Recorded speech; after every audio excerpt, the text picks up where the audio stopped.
Are you thinking about buying a home? Well, congratulations. It's an exciting journey. But there is a crucial piece of information that can either make or break your experience. That is your mortgage. Yep. So today's video, we're going to be talking about the do's and the don'ts of mortgage negotiation so that you can maximize your borrowing power and set yourself up for a great financial transaction.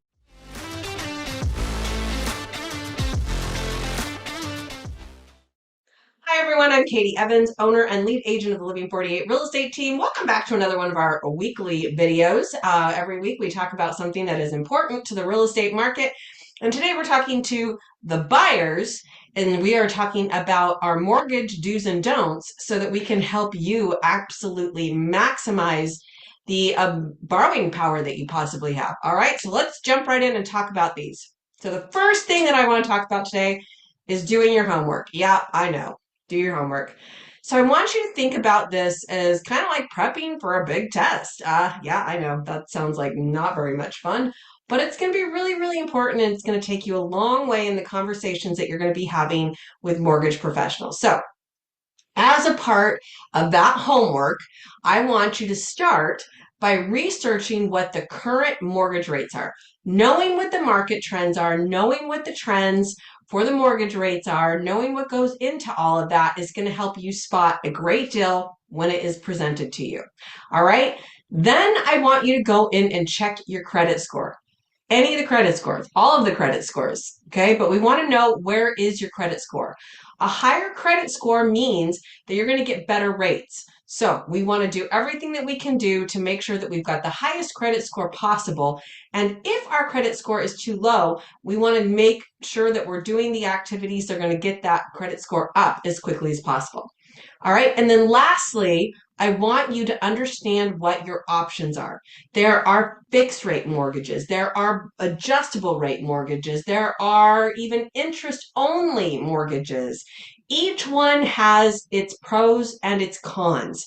We need to pick the one that is going to fit your financial situation the best.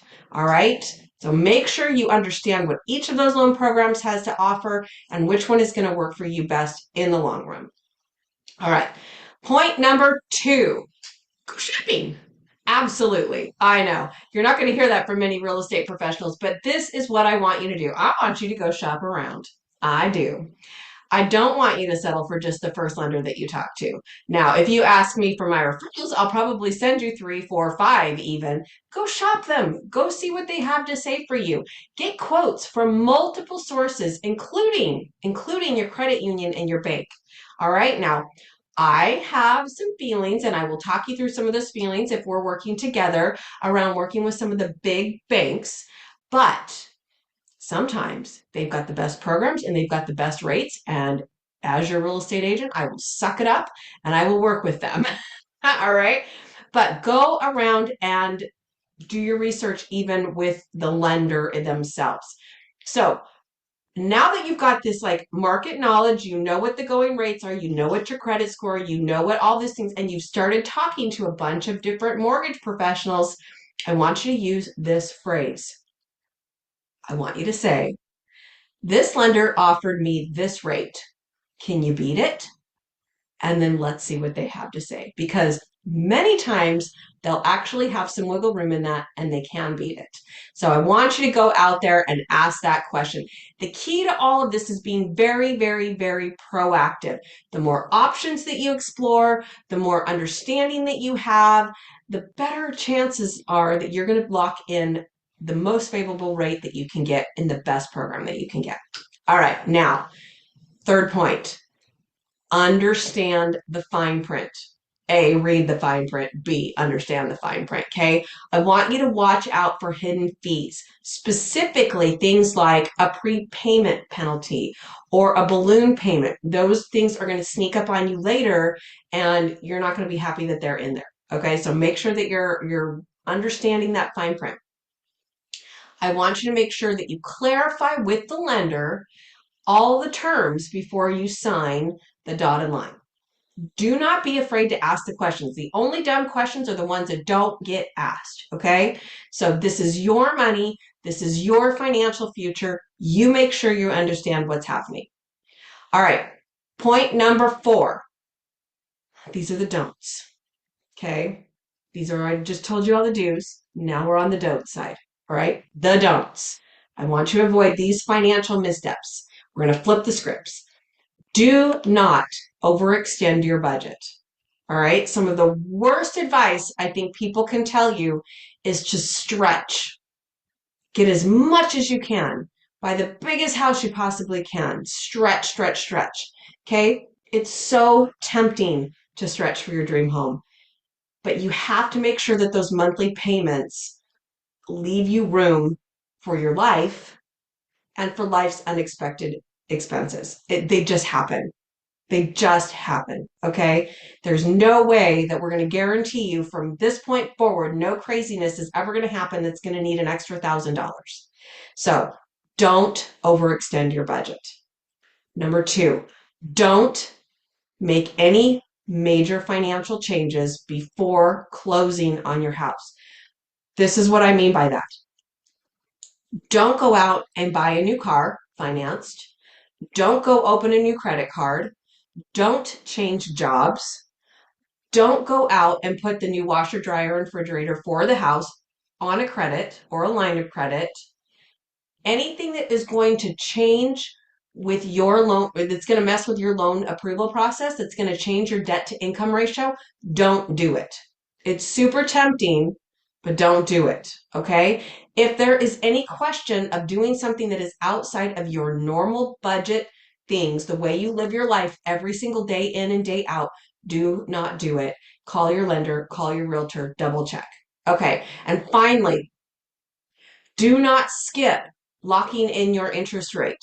Towards the end of the process, rates are going to change and they can change fast. And at some point, you just have to pull the trigger and you have to lock that rate. If you don't, and it changes too bad in the opposite direction and you can no longer afford it or you can't get approved the loan, guess what? That's on you and you're going to lose your earnest money. All right. So rates can change. Locking it in protects you from any surprises. So make sure that you lock in that rate. All right. The last and best piece of advice that I'm going to give you today, this is empower yourself. All right. Ask questions. If you don't understand, ask the question, get the clarity. Again, there are no dumb questions except for the ones that don't get asked. All right. Nobody thinks you're dumb. This is something that we don't do every single day. This is not something that you're supposed to have all of the knowledge about. Somebody makes you feel dumb, then you need to get a new real estate agent or you need to get a new mortgage professional. This is not something that anybody should ever make you feel dumb about asking questions on, okay? Now, in order to help you through this process, consider hiring a mortgage broker or a mortgage professional, which usually that's what you do when you get a loan, or a financial advisor, okay? A financial advisor maybe is separate from your whole lending borrowing experience, and they're going to be able to also advise you in this. Their expertise is going to help you make better choices overall. All right, and lastly, be patient. All right, be patient. A great deal is worth the wait. It really is. Okay, now I don't want you to wait so long that home prices continue to increase and you get priced out of the market. But at the same point, you don't have to jump in 5 seconds either. Okay, make sure you do your due diligence, make sure you empower yourself, make sure that you understand everything that you're doing, and then pull the trigger. All right, so there you have it. Those are the do's and the don'ts of mortgage negotiation. And by preparing well, shopping smart, advocating for yourself, you're not only going to save money, but you're going to reduce the whole stressful part of the home buying experience. If you have any questions, if you are looking for a referral to a great mortgage professional, or if you want help finding your dream home, please don't hesitate to reach out to us. We would love to advise you. We'd love to help you through that process. As always, if you're new to our station, please subscribe to our channel. Give us a like, give us a thumbs up, put a comment down in the comments below, and as always, share this information with those that you know who need it so we can get the word out to as many people as possible. Thank you so much for watching this video, and we will catch you on our next weekly video.